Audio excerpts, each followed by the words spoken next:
Yo, what up? This a new episode right here. This will be volume 29 of my rap update. You know what I'm saying? Yeah, y'all. Y'all guys must know the deal. Y'all guys know I'm gonna be reviewing classic hip hop albums non-stop. You know what I mean? This will be the 20th anniversary edition. Reason being because I'm gonna be reviewing the album that just turned 20 years old today. And the album would definitely have to be this album right here. Busta Rhymes' third album, Extinction Level Event, aka ELE, The Final World Front, released in 1998. Y'all guys must know who Busta Rhymes is, you know what I'm saying? It's an MC from Brooklyn, New York.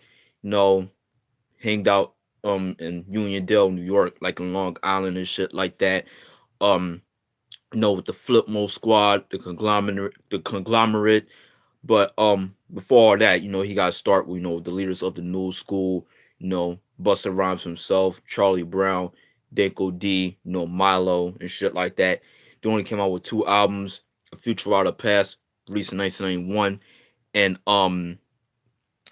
The Inner Mind's Eye, aka Time, which came out back in 1993. Which that was actually the last time they ever did together. And they broke up in '93. Because Busta, he was like kind of like more of the star of the group. You know what I'm saying? Like people really had their eyes on him. You know what I mean? So right after Leaders of the New School broke up, um, Busta, he was pretty much doing his solo shit. You know what I mean? By doing like guest appearances on other people's tracks. He was doing guest appearances. For Craig Mack. What I mean? He was doing a lot of shit around the period, you know what I'm saying? Like his guest appearances, like his verses on guest appearances really got people going crazy, you know what I'm saying? Like he just killed shit so fucking much. Like people want to know when is Buster going to drop a solo album, you know what I'm saying? But people thought Buster couldn't carry a solo album by himself because you know how the type of artist Buster Rhymes is. He's like a wild, animated, flamboyant, ecstatic type, MC. You know what I'm saying? But people thought Busta Rhymes, him coming out with solo album ain't gonna work for him. You know what I mean? But that's until in 1996 he came out with his first album, The Coming, which I do have in my collection. Fucking classic album right there. That album just shut people's mouths up. It was critically acclaimed. You know what I mean? For songs like Woo Ha, Got You on a Check, It's a Party with Janae, Flipmo Squad meets Duff Squad, fucking Do My Thing, Everything Remains Raw. Love that album right there, man. Definitely one of Busta Rhymes' best albums. I definitely need to do a review on that sometime, probably this year or next year. You know what I'm saying? So, Busta Rhymes came out that album. You know what I mean? Like I said, it was critical acclaim. You know what I mean? Busta, he was. I mean, that album had like more of a grassroots vibe to it. Busta, he was just, you know, becoming. He was about to become one of the illest lyricists out in the '90s. You know what I mean? Especially in the late '90s, around like '96 and '99. So, right after Busta came out that album, you know what I mean? Like people would, he would start, acting and shit like that. He appeared a couple of movies and a couple of TV shows or whatnot. You know what I mean? To boost his career up even more. You know what I mean? And he started, doing Mountain Dew commercials and shit like that. Oh, plus on the coming album, track number 11, Keep It Moving, actually reunited leaders of the new school. You know what I'm saying? So that tells you right there. So right at that came out, you know what I mean? Like I said, Busta Rhymes, he was doing a lot of commercials and he was doing more guest appearances, with Puffy and them and Biggie and shit like that. And he was on the No Way Out tour around that period of time, around like '97. So in that same year, he came out with his second album, When Disaster Strikes. And that was actually the first Busta Rhymes album that you heard and bought. To be honest with you, I kind of slept on Busta's first four albums, but I remember hearing that album when I was like 13 years old. I mean, um, like I was like, what? I was 13. Like I wanted to change my music taste and shit like that. So I was like, what, let me listen to some of Busta's first four albums. You know what I mean? So to see, because I'll be hearing good reviews about those shits, right? So once I heard those albums, man, that When Disaster Strikes, that was the first one I heard. I remember hearing that album when I was 13, just like back in the summertime. Remember hearing it, and I fucking fell in love with that shit. I was like, wow, this joint right here is amazing. So I went to go pick that up. And that's another classic album right there. That was the album that put Busta Rhymes on the map. Like, I mean, he was out there, but that album just boosted up, like, just star boosted his career like everywhere. Like, he was just everywhere you go, man. Like, people was bumping his shit. Like, that just made him like a worldwide superstar. That just made him like who he is today. You know what I'm saying? Like, you know, that I'm known for songs like "Put Your Hands Where My Eyes Could See," um, "Dangerous," "Turn It Up," "Get Off My Block," "Things We Be Doing for Money," fucking "Get High Tonight," "So Hardcore," "Survival Hungry." It's like my favorite track off the album right there. Like, so many fucking bangers, man. Like, and you know, DJ Scratch did a production on Busta's first four albums. In my opinion, some of DJ Scratch's best production is when he did with Busta Rhymes. In my opinion, he gave Busta his signature sound that was hot back in the late '90s. You know what I'm saying? So right after When Disaster Strikes, I mean, like, When Disaster Strikes, the difference with that album and The Coming, like, When Disaster Strikes, I mean, The Coming was just more dark, you know what I mean? But When Disaster Strikes, it still had that dark vibe, but it was more commercial in a way. It kind of had like more of a mainstream, type, influence, because around the time Bad Boy was pretty much taking, excuse me, Puffy and Bad Boy was pretty much taking over the game. You know what I'm saying? So right down came it like, but I still fucking love When Disaster Strikes. You know what I mean? So right down came out. Busta around a period of time, he was one of the hottest MCs out. You know what I mean? Just putting out two dope albums. People was getting ready to anticipate another one. But before this album came out, his cousin Rampage came out with an album, Scouts Honor by Way of Blood, around '97. One of my favorite hip hop albums of all time. Shouts to Rampage. And you know, Busta and the Flip Mode Squad, they released the album, the group album, The Imperial, which came out back in '98, like 3 months before this album came out, if I'm not mistaken. That album right there, it was a cool album. I mean, there's some tracks that could have been I wasn't really feeling, but it had some bangers though. I'm not going front, but overall, it could have been a lot better in my eyes. You know what I mean? But it's not as bad as people make it out to be. You know what I'm saying?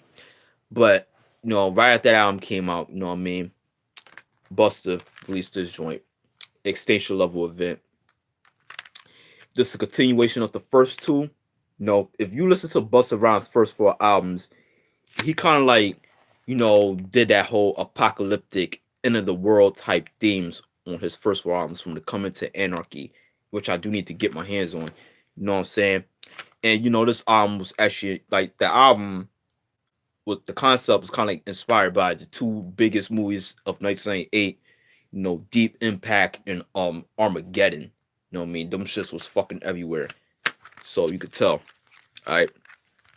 Before I get into the album, the singles as I was known for Give Me Some More. That was the first single off the album. There's a video for that. What's It Gonna Be featuring Janet Jackson. That was a single. There's a video for that as well. That was actually a big song back in 1999. Party Is Going On Over Here. That was more of an underground single. Tear the Roof Off. That wasn't really a single, but there is a video for that. You know what I'm saying? So yeah. Oh shit.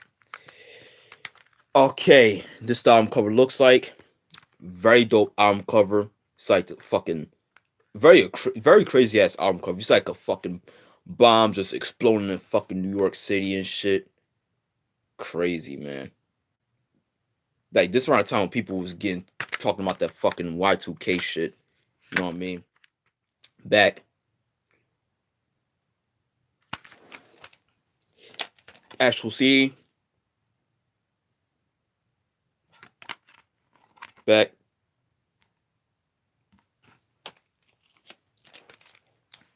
Jewel case. You see the Busta Rhymes on like a crystal ball and shit. You know what I'm saying? Alright. Album cover. Back. Very dope pick of Busta right here. See him with a fucking cape. Crystal ball and shit. Open up. Some cool pictures on here inside the track. See Busta right here.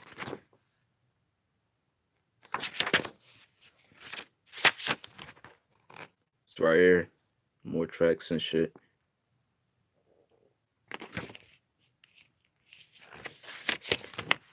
This is more here.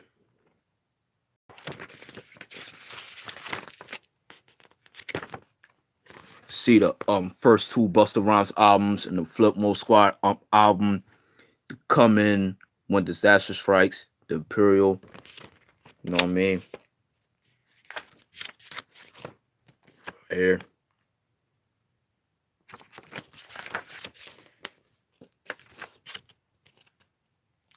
Some track listing.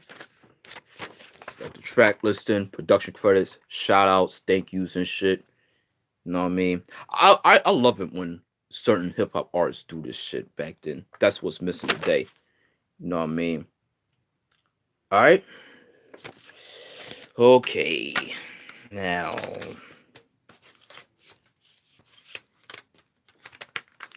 Alright. Swiss Beat, Knots, shout out to him.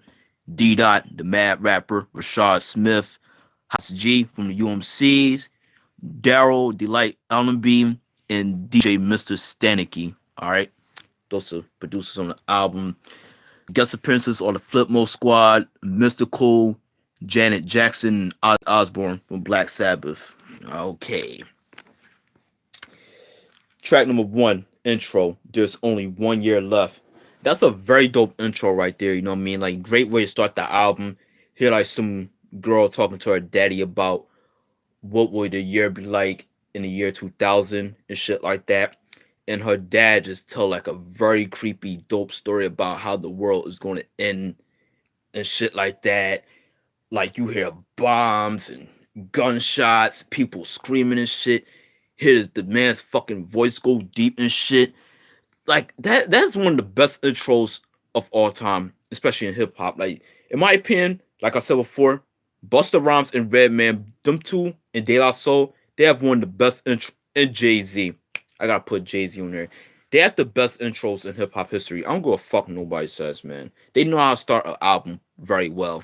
And you can when you hear this intro, you could tell you could just sense how this album's gonna be like. You know what I'm saying? That's one crazy ass intro. You know what I'm saying? Track number 2, Everybody Rise. Fucking dope ass song. One of my favorite tracks of this album. Love that beat. Great way to start the album. That I like how the way Busta Rhymes shout outs different cities like Philly, New York, Jersey, Cali, Boston, everybody who's just representing. Just like a little braggadocio track. Busta did his thing on that shit. You know what I mean? Track number 3, Where We About to Take It. Fucking love that song. Another one of my favorite tracks of this album. Busta killed that shit. Very dope beat by Knots. Like that track right there is slicing, it's banging. Definitely one of the best songs of this album, man. Like he just fucking went off. This is Busta in his prime, man. Track number 4, Extinction Love Will Event, the Song of Salvation. Another dope track right there. You know what I mean? Another banging ass beat by Knots. You know what I'm saying? Like, talking about the end of the world and shit. You know what I mean? Like that's a very dope banger right there, man. I fucking love that track. Track number 5, Tear the Roof Off. Very dope song right there. That was produced by Swiss Beats. That wasn't really a single, but there is a video for that. It's on YouTube. But this song right here is so fucking ill. This is around the time when Swiss Beats and Rough Riders was getting ready to fucking kill shit in the game.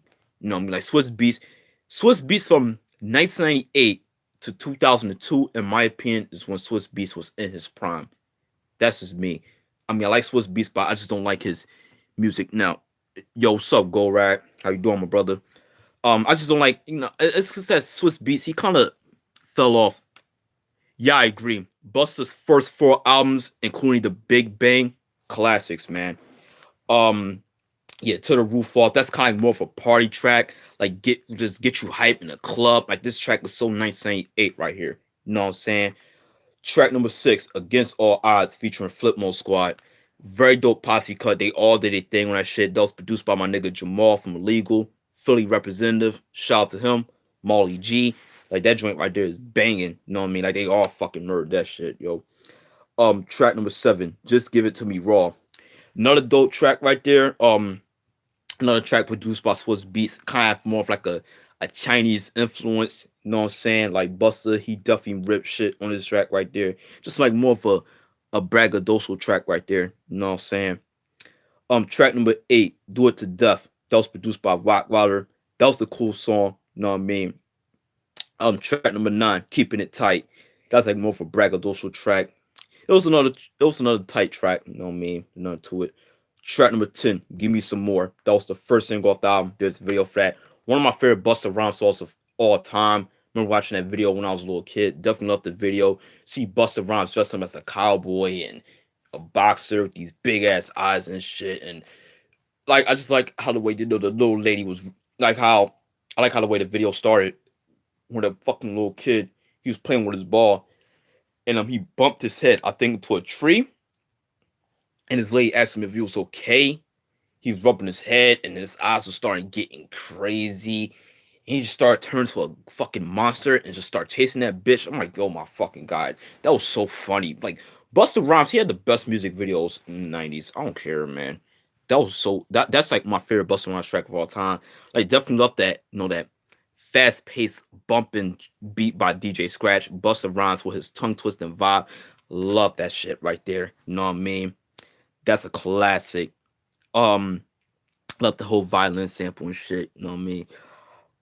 Track number 11 is They Riding With Us or Getting Roddy With Us featuring Mystical. That shit is hot, man. Love that track right there. You know what I mean? I know people was not expecting this Buster to do a track with Mystical. You know what I'm saying? And this was like the first time you ever heard Busta Rhymes rapping fast. Like they both fucking body this shit. Like Busta and Mystical on one track together, you know you was in for a surprise. You know what I mean? And I will be doing a review on Busta Rhymes. I mean, excuse me, Mystical's Ghetto Fabulous right after this. So stay tuned for that. Another classic album from '98. You know what I mean? Yeah, that was a very dope track. Flip Mode and No Limit. This around the time when Master P and No Limit was running shit in the game. They was just releasing albums non fucking stop. Like they ran '98. I don't care what nobody says. No Limit from back in the '90s, man. That was doing he was putting out classics, yo. Fuck that. Um, Track number 12, Party Is Going On Over Here. That was like more of an underground single. One of my favorite tracks of this album. Love that beat. You know me. I remember bumping this shit when I copped this album. Like this is definitely a type of track that you just want to play in the party. You know what I mean? Like get your groove on shit, meet some fine ass girls and not. That's the perfect soundtrack for that. Track number 13, Do the Bus a Bus. Nah, I was not really feeling that song to be honest with you. Um, that kind of like paying homage to fucking what's the name of that song?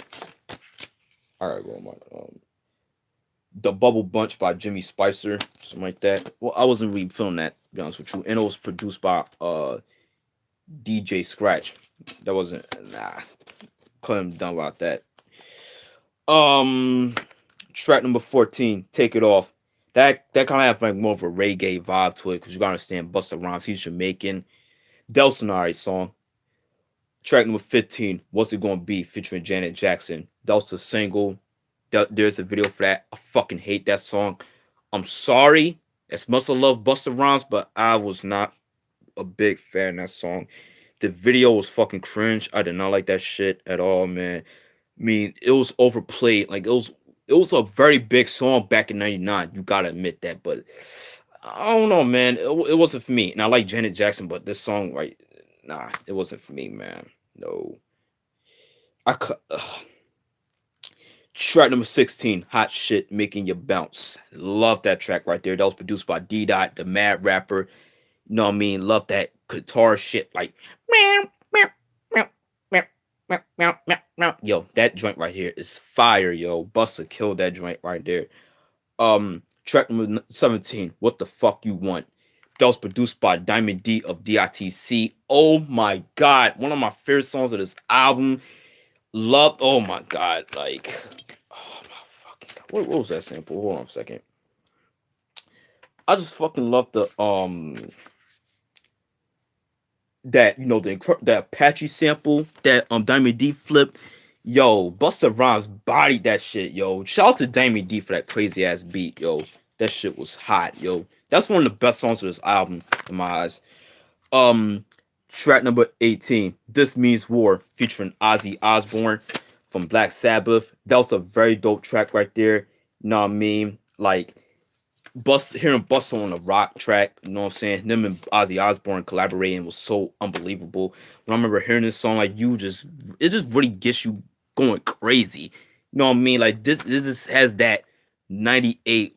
Oh my God, This Means War. That was a crazy fucking song. That's a bloodbath. And the last track, track number 19, Outro, the Burial Song. Great way to end the fucking album, man. Love the beat, love the evil church organs by DJ Scratch, the bass line, the drums, Buster just talking the shit. That like kind of reminds me of a few. Oh my god, classic, yo. By far, this is Busta Rhymes' best album, man. Definitely a classic. One of my favorites of all time. One of the best hip hop albums of 1998. This is Busta Rhymes in his prime.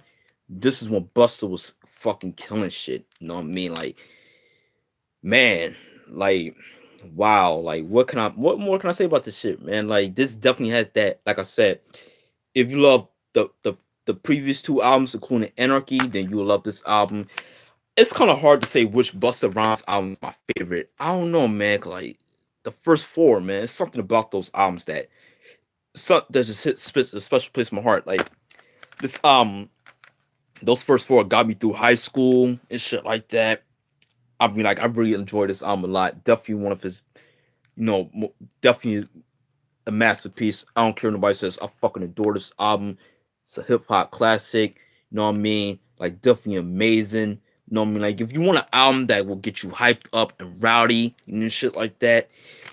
If you want to like a party, like I like how the way this album is more versatile. Like this album has a mix of fucking goddamn, the street shit, the party shit, the love tracks, and some club shit. You get that shit on this album all in one. And this is what I miss about Busta Rhymes. You know what I mean? Like he was very versatile with his shit back in the 90s. You know what I mean?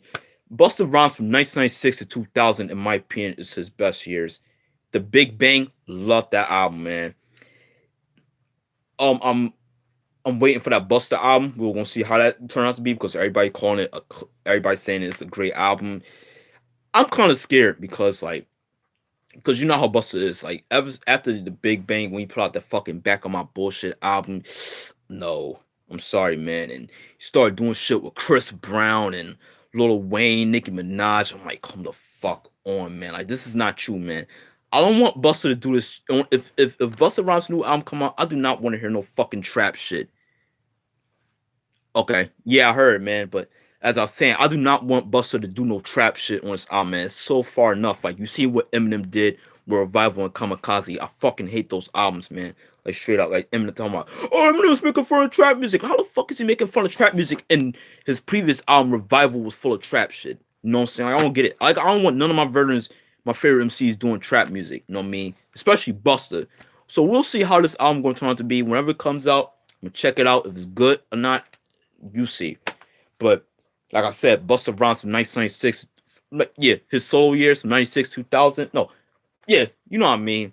From Zero up to New School days, all the way up to Anarchy, Busta in his best.